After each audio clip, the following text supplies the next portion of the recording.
Okay, I'm going to use this as an opportunity to review, but also as an opportunity to learn EIGRP and do some basic EIGRP configuring. So what we've got here are three routers. They have not been wired up yet, but we're going to wire them up. This is router R0, R1, and R3.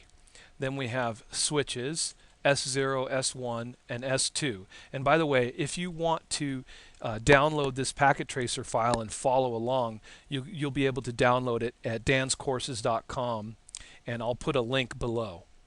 Okay, so we've got the three switches and the three routers, and then we're going to use this as a refresher on subnetting.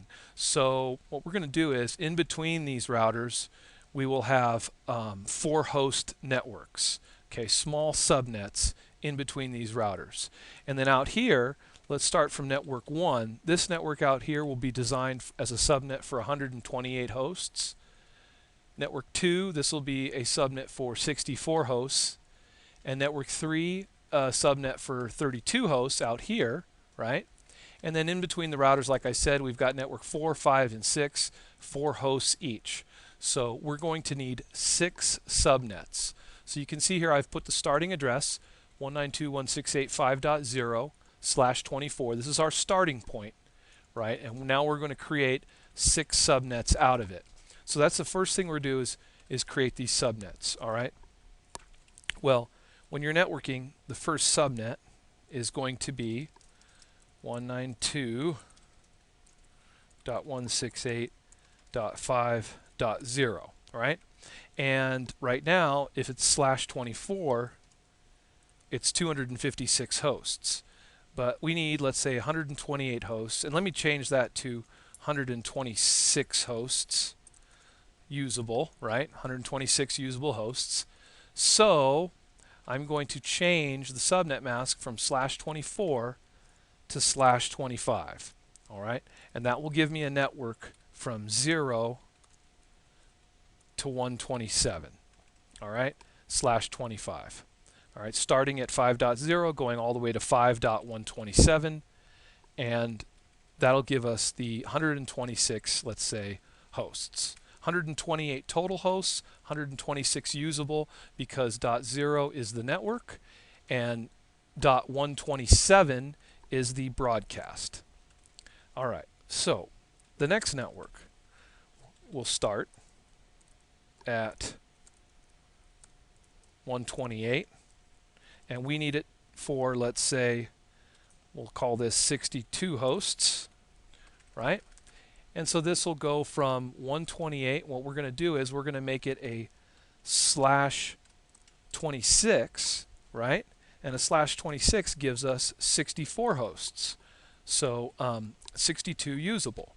So that'll go from 128 to .191. And 128, the number 128, we can't use that because that's the network number.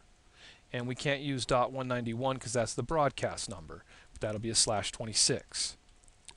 And now for the third network, 192.168.5.192, right? We need 32 hosts, or I'm going to change that here to 30 hosts. Okay. And that's going to be a /27 subnet. Why? /27, right? The last bit borrowed, the last one going from left to right, is in the 32's place. So this will go from 192 to .223. All right? And so that will be our /27, right? And that'll give us 32 hosts. Now we start with our small subnets, 192.168.5.224. And I'm going to highlight this, copy, paste, paste, and this will be the 224 network. This one will be the 228 network, and this one will be the 232 network. These will all be /30 which will give us 4 hosts. Okay, /30/30, and I'm going to change these from 2 hosts to 4 hosts to 2 hosts to reflect 2 usable connections. 2 usable connections. Okay, 2 hosts, point-to-point links. All right, so that'll give us the required 2 hosts each. 224. Why? /30, the magic number on /30 is 4. Magic number on /27 is 32. The magic number on /26 is 64, and the magic number on /25 is 128. So this is a network of 128 hosts, 64 hosts, 32 hosts, 4 hosts, 4 hosts, and 4 hosts. So there's our number scheme. So now that we have our addressing scheme down for our networks, let's hook these up. Okay, so the first thing we're going to do is I'm going to go to Options, Preferences, and I'm going to say Show Port Labels. Okay, they're on, so that's good. So we'll be able to see those. All right, so I'm going to say Connections. I'm going to get the DTE connection here for serial connection, and I'm going to connect it to serial 2. Then I'll take it over here to serial 3. And so now the clock is over here at serial 3, and the DTE is over here at serial 2, DT and DCE over here. So serial 2 to serial 3, and serial 3 is the DCE, and serial 2 is the DTE. And I'll follow that same pattern as I go around.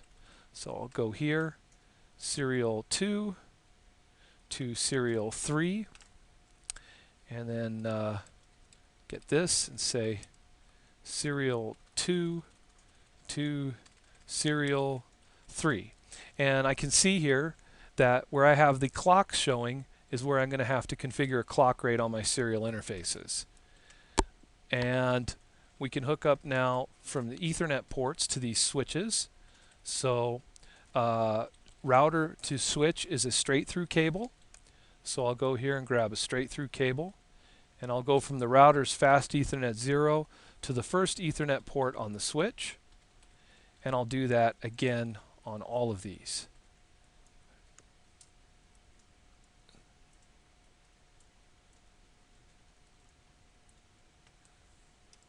Later, what we'll do is we'll add hosts later on that will we'll add PCs later on once we have this configured. Okay, now it's time to configure these interfaces on the routers with the correct and proper IP addresses. I'll start with the Ethernet interfaces on the routers, and I'm going to use the first available host address as the router's IP address on that interface. So we'll start up here with network 1, 126 hosts. It's our first network, network 1. And so the router on this Ethernet interface will be 5.1 with a /25 subnet mask. So I'll open up the router, and I'll go to command line interface, hit return to get started, enable, configure terminal, interface, fast Ethernet FA 0/0, IP address 192.168.5.1 with a subnet mask of 255.255.255.128. Hit enter, and no shutdown. All right, and now if we look, we see the green light go on, and so we have our first interface configured. So this one right here is on the router is 5.1 right here on this Ethernet interface. Okay,